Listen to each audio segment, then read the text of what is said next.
Pune hit and run प्रकरणात आतापर्यंत अनेक धक्कादायक बाबी समोर आल्या आहेत. अल्पवयीन आरोपीला वाचवण्यासाठी त्याच्या कुटुंबाकडून टोकाचे प्रयत्न करण्यात आले. अनेक नियमबाह्य गोष्टी करण्यात आल्या.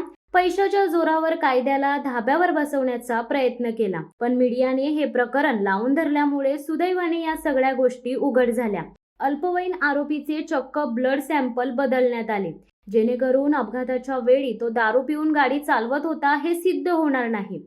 पुण्यातील ससून रुग्णालयात रक्ताचे हे नमुने बदलण्यात आले.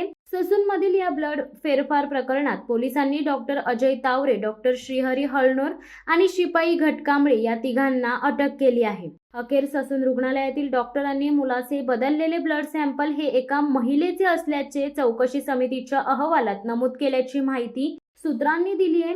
मात्र हे सॅम्पल मुलाच्या आईचे असल्याची चर्चा रंगली आहे. कल्याणीनगर अपघातानंतर 19 मे रोजी वैद्यकीय चाचणीसाठी ससून रुग्णालयात रक्ताचे नमुने घेण्यात आले. मात्र पोलिसांना नमुने देताना ससूनमधील डॉक्टरांनी दुसरेच रक्ताचे नमुने दिले होते.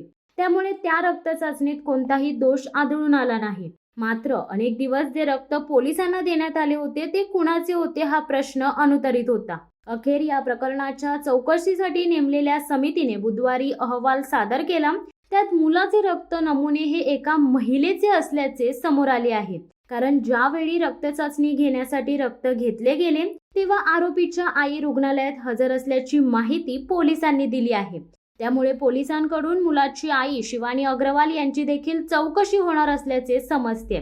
त्यातच आता शिवानी अग्रवाल बेपत्ता असल्याची माहिती समोर आली आहे. शिवानी अग्रवाल यांचा फोन देखील बंद आहे.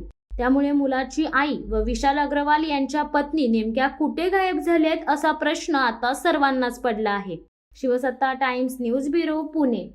दे धडक बेधडक वृत्त देणाऱ्या आपल्या शिवसत्ता टाइम्स न्यूज चॅनलला लाल बटन दाबून सबस्क्राईब करा आणि बेल आयकॉनला क्लिक करायला विसरू नका.